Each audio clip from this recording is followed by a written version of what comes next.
जय श्री कृष्ण, जय श्री कृष्ण। भागवत गीता की जय। वेद व्यास जी की जय। वासांसि जिनार्नि यथा विवाय नवानि गृहाति नरो प्राणी तथा सरानि विहाय जीर्णा न्यायनि संयति नवानि देह।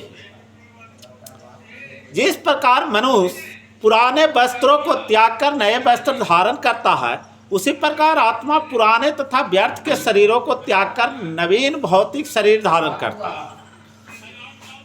कहने का तात्पर्य है कि अनुआत्मा द्वारा शरीर का परिवर्तन एक स्वीकृत तत्व। आधुनिक विज्ञानी जनतक जो आत्मा के अस्तित्व पर विश्वास नहीं करते, पर साथ ही हृदय से शक्ति साधन की व्याख्या भी नहीं कर पाते, तो उन परिवर्तनों का स्वीकार करने को बाध्य है। तो जो बाल काल से कुमार अवस्था और फिर तरुण अवस्था तथा वृद्ध अवस्था में होते रहते हैं, तो वृद्धावस्था से यही परिवर्तन दूसरे शरीर में स्थानांतरित हो जाता है।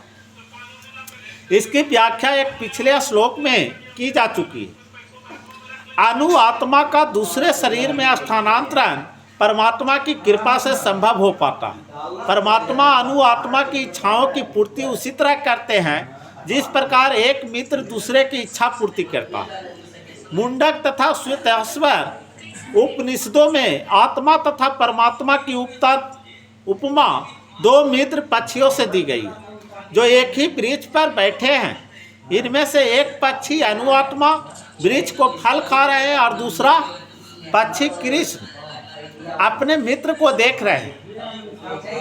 यद्यपि दोनों पक्षी समान गुण वाले हैं, किंतु इनमें से एक भौतिक वृक्ष के फलों पर मोहित है, किंतु दूसरा अपने मित्र के कार्यकलापों का साक्षी मात्र है। तो कृष्ण साक्षी पक्षी और अर्जुन फल भोक्ता पक्षी। यद्यपि दोनों मित्र सखा है, किंतु फिर भी एक स्वामी है और दूसरा सेवक। तो अनुआत्मा द्वारा इस संबंध की विस्मृति ही उसका एक वृक्ष से दूसरे पर जाने या एक शरीर से दूसरे में जाने के कारण है। तो जीव आत्मा प्राकृतिक शरीर रूपी वृक्ष पर अत्यधिक संघर्षशील है, किंतु ज्यों ही वह दूसरे पक्षी को परम गुरु के रूप में स्वीकार करता है, जिस प्रकार अर्जुन कृष्ण के उपदेश ग्रहण करने के लिए स्वेच्छा से उनके शरण में जाता है, त्यों ही परतंत्र पक्षी तुरंत सारे शोकों से विमुक्त हो जाता है। तो मुंडक उपनिषद तथा श्वेतर उपनिषद समान रूप से इसकी पुष्टि करता है। समाने वृक्षे पुरुषो निमग्नो निशाया सोचति मुगमान जुष्टाम यदा पश्चात तंत मिश्मस्य महिमानमिति बीत शोका। माने यद्यपि दोनों पक्षी एक ही वृक्ष पर बैठे हैं, किंतु फल खाने वाले पक्षी वृक्ष के फल के भोक्ता रूप में चिंता तथा विषाद में निमग्न है। यदि किसी तरह वो अपने मित्र भगवान की ओर उन्मुख होता है और उनका महिमा को जान लेता है, तो वो कष्ट भोगने वाला पक्षी तुरंत समस्त चिंताओं से मुक्त हो जाता है।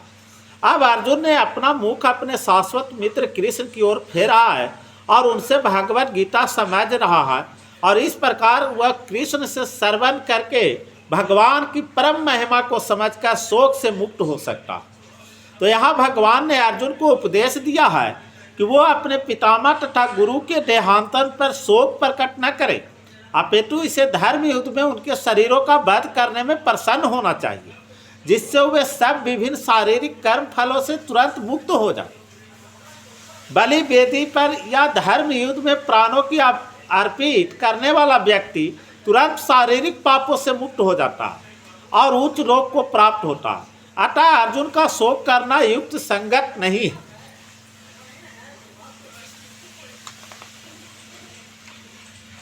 बोलिए वृंदावन बिहारी लाल की जय। जय जय श्री कृष्ण भगवान की जय।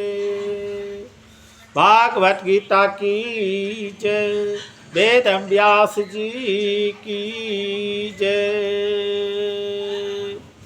हे नाथ नारायण वासुदेव, हे नाथ नारायण वासुदेव, हे नाथ नारायण वासुदेवा, हे नाथ नारायण वासुदेव। श्री कृष्ण गोविंद हरे मुरारी, हे नाथ नारायण वासुदेवा।